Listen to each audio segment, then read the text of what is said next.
नमस्ते दोस्तों, चढ़ती जवानी और हवस की एक और नई कहानी में आपका स्वागत है। दोस्तों, गुजरात का रहने वाला चंदन नाम का एक लड़का, जिसकी शादी 2 साल पहले मायरा से हुई थी, पर कहते हैं ना कि अनहोनी को कौन टाल सकता है। चंदन की हंसती मुस्कुराती हुई ज़िंदगी में तब भूकंप आया जब उसकी पत्नी की एक बस एक्सीडेंट में मौत हो जाती है। इस घटना के बाद चंदन को बहुत दुख हुआ और वह अकेला रह गया। दोस्तों, भरी जवानी में औरतों के बिना जीवन को गुजारना और ऊपर से बच्चे का पालन पोषण की जिम्मेदारी सचमुच बड़ी ही मुश्किल होती है। चंदन की एक छोटी साली थी जिसका नाम खुशी था।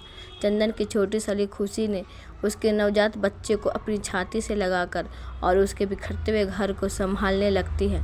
मायरा के गुजरने के बाद खुशी अपनी माँ के कहने पर कुछ दिनों के लिए चंदन के पास रहने के लिए आ जाती है। खुशी तो वैसे ही बहुत खूबसूरत थी, पर बदन में जवानी के लक्षण उभरने से और भी सुंदर लगने लगती थी। खुशी अभी 14 साल की ही थी, लेकिन उसका शरीर काफ़ी गदराया हुआ था और ऊपर से जवानी कूट कूट कर भरी हुई थी। खुशी को देखकर उसके जीजा जी उसकी जवानी के दीवाने हो जाते हैं और उसके मस्तिष्क में धीरे धीरे खुशी छाने लगती है। खुशी को देखकर चंदन की वासना की आग उसके शरीर और मन में दिन ब दिन बढ़ती ही जा रही थी।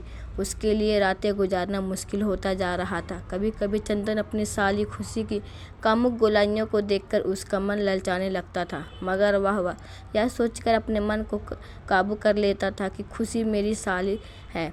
लेकिन चंदन अपने आप को कितना भी संभालने की कोशिश करता, खुशी जब भी उसके सामने आती वह उसके गदराए हुए गोरे जिस्म में पंखुड़ियों जैसे होठ, गोरे चिट्टे गाल देखकर चंदन का मन बेकाबू हो जाता। उसके मन में बस वासना ही वासना थी। चंदन खुशी के बारे में ही सोचता रहता कि कैसे मैं खुशी के साथ गपागप करूं और उसकी उभरती हुई जवानी को लूट लूं और उसके यौवन का रसपान करूं। जब भी चंदन रात को सोता तो उसके ही ख्यालों में खोया रहता। एक दिन चंदन अपने ऑफिस के एक दोस्त के साथ एक इंग्लिश फिल्म देखने चला जाता है। फिल्म बहुत ही ज़्यादा रोमांटिक थी। उस समय संभोग के दृश्यों की खूब भरपूर थी। फिल्म देखते हुए चंदन कई बार उत्तेजित हो जाता था। अब काम वासना की आग बुखार चंदन के सर पर चढ़कर बोलने लगा था। चंदन ने मन बना लिया था कि आज चाहे जो भी हो जाए अपनी साली खुशी को नहीं छोड़ूंगा। आज उसके साथ वह सब करके ही रहूंगा जो मैं अपनी पत्नी मायरा के साथ करता था। जब चंदन घर पहुंचता है तो खुशी ही दरवाज़ा खोलती है। जब खुशी दरवाज़ा खोलती है तो चंदन की नज़र सबसे पहले उसके भोले भाले मासूम चेहरे पर जाती है और चंदन ऊपर से नीचे तक उसे बड़े ही प्यार से देखता रहता है। खुशी ने टाइट टी शर्ट और पैजामा पहन रखा था, जिसमें से चंदन को उसकी उठी हुई गोलाइयों को देखकर उसका मन और पागल हो रहा था। तभी खुशी कहती है, क्या बात है जीजू जी, ऐसे क्या देख रहे हो? तभी चंदन कहता है, कुछ नहीं, बस ऐसे ही वह मेरी तबीयत कुछ ख़राब हो गई है। खुशी बोलती है, जीजू जी आपने कोई दवा नहीं लिया क्या? तभी चंदन कहता है, अभी नहीं। फिर चंदन अपने कमरे में जाकर लंगोट पहनकर बिस्तर पर लेट जाता है। थोड़ी देर बाद खुशी आई और बोलती है, कुछ चाहिए जीजू जी? चंदन जो चाहता था वह खुशी को क्या जाने, तो उसके साथ गपगप करना चाहता था, पर उसे मौका चाहिए था खुशी को अपनी वासना के जाल में फंसाने का। तभी चंदन खुशी से कहता, साली साहिबा मेरा एक काम करोगी? हाँ हाँ जीजू जी बोलिए ना। तभी चंदन कहता, मेरी टांगों में बहुत दर्द हो रहा है तो थोड़ा तेल लगा कर मालिश कर दो ना। खुशी कहती है, ठीक है जीजू जी। कहकर खुशी तेल लाने चली जाती है। खुशी थोड़ी देर में एक कटोरी में तेल लेकर वापस अपने जीजू के पास आ जाती है। खुशी तो आकर बिस्तर पर बैठ जाती है और चंदन दाहिने टांग से लंगोट घुटने तक उठा देता है और खुशी मालिश करने लग जाती है। अपनी 14 साल की साली के नाजुक हाथों का स्पर्श चंदन के शरीर में करंट दौड़ने लगा और वासना की आग में झुलसने लग जाता है। खुशी धीरे धीरे अपने जीजू जी के बिछाए जाल में फंसती जा रही थी। खुशी भी पहली बार किसी जवान मर्द की मालिश कर रही थी और उसे भी कुछ अजीब सा लग रहा था। थोड़ी देर बाद चंदन कहता है, खुशी ज़्यादा दर्द तो जांघों में है, थोड़ा घुटना के ऊपर भी तेल मालिश कर दो तो मुझे अच्छा लगेगा। खुशी कहती है, ठीक है जीजू जी, कर देती हूँ। खुशी ने जैसे लंगोट को जांघों पर से हटाना चाहा, पर तभी जानबूझकर चंदन ने अपना बायां पैर उठा दिया और खुशी को कुछ ऐसा नज़ारा दिखाया जिसे देखकर वह शर्म की मारी लाल हो गई। कुछ पल के लिए खुशी देखती रही।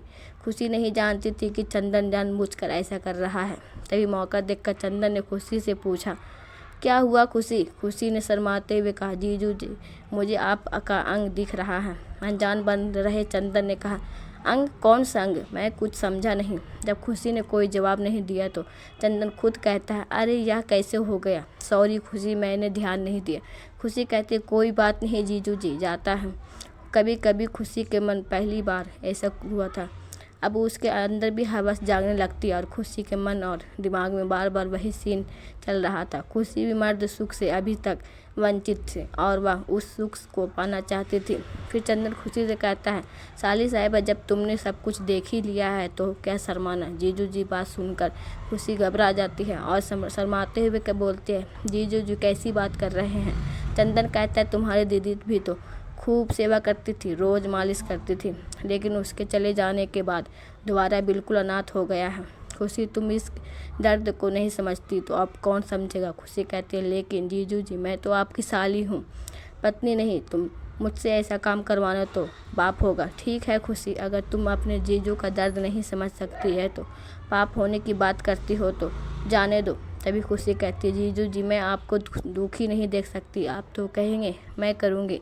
चंदन को उदास होते देखकर खुशी भावुक हो जाती है। चंदन भी मन ही मन खुश हो जाता है कि आज एक नई यौवन साली की जवानी का भरपूर आनंद मिलेगा। जैसे ही खुशी साली की नाजुक हाथों का स्पर्श पाकर चंदन वासना की आग में जलते हुए पूरे शरीर में एक बिजली सी दौड़ जाती है। खुशी की कमर में हाथ डाल देता और उसे अपने से सटा लेता है। चंदन वासना की आग में जलने लगा और उनका मन बेकाबू हो जाता है। तब खुशी की बाँह पकड़कर उसे अपने ऊपर खींच लेता है। तभी खुशी चंदन से अलग होकर पूछती है कि जीजू जी, यह आप क्या कर रहे हैं? चंदन कहता है, खुशी, आज मुझे मत रोको, आज मुझे भी भर कर प्यार करने दो।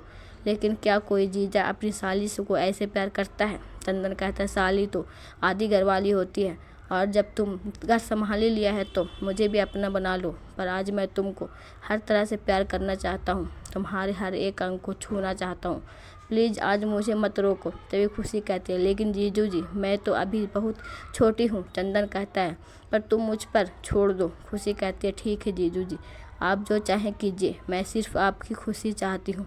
चंदन भी देर न करते हुए खुशी के साथ रंगरेलियाँ मनाने लग जाता है और अपनी हवस की वासना को शांत करने लग जाता है। तो दोस्तों, खुशी की अभी पढ़ने लिखने की उम्र थी और उसकी नादानी का चंदन ने फ़ायदा उठाकर उसके साथ घिनौना काम कर दिया। खुशी को जहाँ सोच समझ कर ही फैसला लेना चाहिए था, लेकिन उसे चढ़ती जवानी के आग में जलने तक लग जाती है और वह भी अपने जीजा जी के साथ संबंध बनाने में पूरा साथ देती है। धन्यवाद।